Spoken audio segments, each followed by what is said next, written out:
بنام خدا مہربان و شفیق۔ الف لام میم۔ یہ با حکمت کتاب کی آیتیں ہیں۔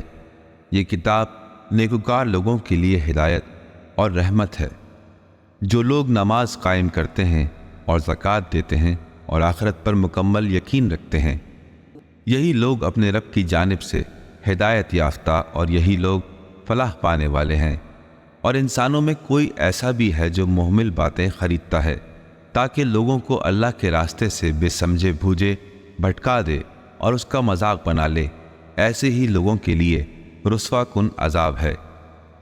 اور اسے جب ہماری آیات سنائی جاتی ہیں تو وہ اکڑ کر منہ پھیر لیتا ہے، گویا کہ اس نے انہیں سنا ہی نہیں، گویا کہ اس کے دونوں کان بہرے ہیں۔ تو اے نبی، آپ اسے دردناک عذاب کی خوشخبری سنا دیں۔ بالتحقیق جو لوگ ایمان لائے اور اعمال صالحہ بجا لائے، ان کے لیے نعمت بھری جنتیں ہیں، وہ ان میں ہمیشہ رہیں گے۔ یہ اللہ کا سچا وعدہ ہے اور وہ غالب اور صاحب حکمت ہے۔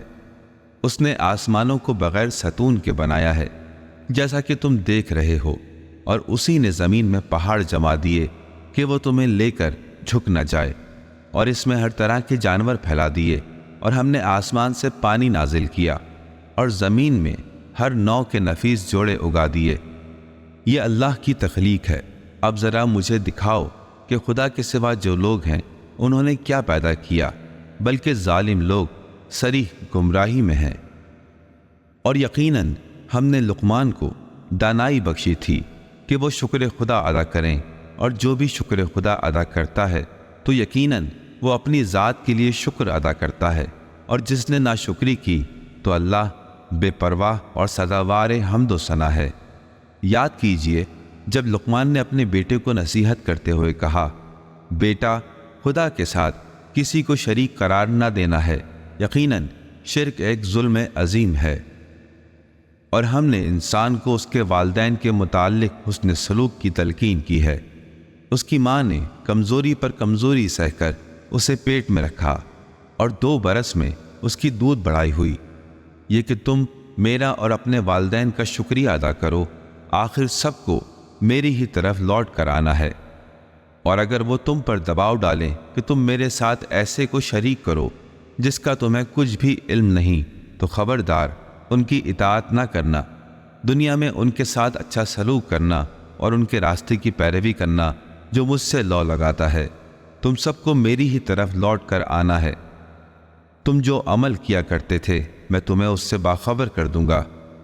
لقمان نے یہ بھی کہا، بیٹا، کوئی چیز رائی کے دانے کے برابر بھی ہو، وہ کسی چٹان میں یا آسمان میں یا زمین کے اندر کہیں بھی ہو، اللہ اسے نکال لائے گا۔ بے شک اللہ نہایت مہربان اور واقف کار ہے۔ اے بیٹا، تم نماز قائم کرو اور نیکی کا حکم دو اور برائی سے روکو، اور جو مصیبت تم تک پہنچے اس پر صبر کرو، بے شک یہ بڑی ہمت کے کام ہے۔ اور لوگوں سے بے رخی نہ کرنا اور زمین میں اکڑ کر نہ چلنا۔ اللہ کسی خود پسند اور اترانے والے کو دوست نہیں رکھتا۔ اور اپنی چال میں اعتدال قائم رکھنا اور اپنی آواز دھیمی رکھنا۔ اور کچھ شک نہیں کہ آوازوں میں سب سے بری آواز گدھوں کی ہے۔ کیا تم نے دیکھا نہیں کہ اللہ نے جو کچھ آسمانوں اور جو کچھ زمین میں ہے اسے تمہارے لیے مسخر کر دیا، اور اپنی تمام ظاہری اور باطنی نعمتیں بھرپور طریقے سے تمہیں عطا کر دیں۔ اور انسانوں میں وہ بھی ہیں جو اللہ کے بارے میں بغیر علم، بغیر ہدایت اور بغیر کسی روشن کتاب کے جھگڑا کرتے ہیں۔ اور جب ان سے کہا گیا کہ اس کی پیروی کرو جو اللہ نے نازل فرمایا ہے، تو انہوں نے جواب دیا، ہم تو اسی طریق کی پیروی کریں گے جس پر ہم نے اپنے باپ دادا کو پایا ہے، خواہ شیطان ان کو بھڑکتی ہوئی آگ ہی کی طرف کیوں نہ بلا رہا ہو۔ اور جو شخص فرما برداری سے اپنا منہ اللہ کی طرف جھکا دے اور وہ نیکوکار ہو، تو بلا شبہ اس نے ایک مضبوط سہارا تھام لیا، اور سب کاموں کا انجام خدا ہی کی طرف ہے۔ اب جو شخص کفر اختیار کرتا ہے تو اے نبی، اس کا کفر آپ کو غم میں مبتلا نہ کرے۔ انہیں ہماری ہی طرف پلٹ کر آنا ہے، ہم ان کی کارکردگی سے انہیں آگاہ کر دیں گے۔ بے شک اللہ سینوں میں چھپے ہوئے راز تک جانتا ہے۔ ہم انہیں تھوڑی مدت کا مزہ دے رہے ہیں، پھر ہم انہیں بے بس کر کے سخت عذاب کی طرف ڈھکیل دیں گے۔ اور اگر آپ ان سے دریافت کریں کہ آسمانوں اور زمین کو کس نے خلق فرمایا ہے، تو وہ ضرور کہیں گے اللہ نے۔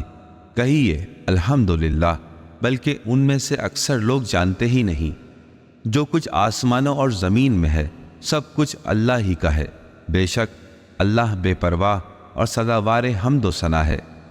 زمین میں جتنے درخت ہیں اگر وہ قلم بن جائے اور سمندر دوات بن جائے جسے اس کے بعد 7 سمندر روشنائی مہیا کریں، پھر بھی اللہ کے کلمات ختم نہ ہوں، بے شک اللہ نہایت غالب بہت حکمت والا ہے۔ تم سب انسانوں کو پیدا کرنا اور دوبارہ اٹھایا جانا اس کے لیے ایسا ہے جیسے ایک متنفس کو پیدا کرنا، بے شک اللہ سمیع و بصیر ہے۔ کیا تم نے نہیں دیکھا کہ وہ اللہ ہی ہے جو رات کو دن میں داخل کرتا ہے اور دن کو رات میں داخل کرتا ہے؟ اس نے سورج اور چاند کو مسخر کر دیا ہے، ان میں سے ہر ایک مقررہ مدت تک رواں رہے گا، اور تم جو بھی عمل کرتے ہو اللہ اس سے باخبر ہے۔ یہ اس لیے کہ بے شک اللہ ہی حق ہے، اور وہ لوگ اللہ کے سوا جنہیں پکارتے ہیں وہ باطل ہیں، اور بے شک اللہ ہی بزرگ و برتر ہے۔ کیا تم نے دیکھا نہیں کہ سمندر میں کشتیاں فضل خدا سے رواں دواں ہیں تاکہ اللہ تمہیں اپنی کچھ نشانیاں دکھلا دے؟ بے تحقیق اس میں بے شمار نشانیاں ہیں ہر صابر و شاکر کے لیے۔ اور جب کوئی موج سائبانوں کی طرح انہیں ڈھانپ لیتی ہے تو اس وقت یہ خالص اعتقاد کے ساتھ اللہ ہی کو پکارتے ہیں، پھر جب وہ انہیں بچا کر خشکی تک لے آتا ہے تو ان میں سے کچھ ہی اعتدال پر قائم رہتے ہیں اور ہماری نشانیوں کا انکار نہیں کرتا مگر وہ جو غدار اور ناشکرا ہے۔ اے لوگو، تم اپنے رب کا تقوی اختیار کرو اور اس دن سے ڈرو جب کوئی باپ اپنی اولاد کے کام نہ آئے گا اور نہ ہی اولاد اپنے باپ کے کچھ کام آئے گی۔ اللہ کا وعدہ سچا ہے، لہذا دنیاوی زندگی تمہیں دھوکے میں نہ ڈالتے اور نہ کوئی دھوکے باز تمہیں اللہ کے معاملے میں دھوکہ دینے پائے۔ بے شک اللہ ہی کے پاس قیامت کا علم ہے اور وہی بارش برساتا ہے، اور وہ جانتا ہے کہ شکم مادر میں کیا ہے، اور کسی متنفس کو نہیں پتا کہ کل وہ کیا کمائی کرنے والا ہے، اور نہ کسی شخص کو یہ معلوم ہے کہ کس زمین میں وہ مرے گا۔ بے شک اللہ علیم و خبیر ہے۔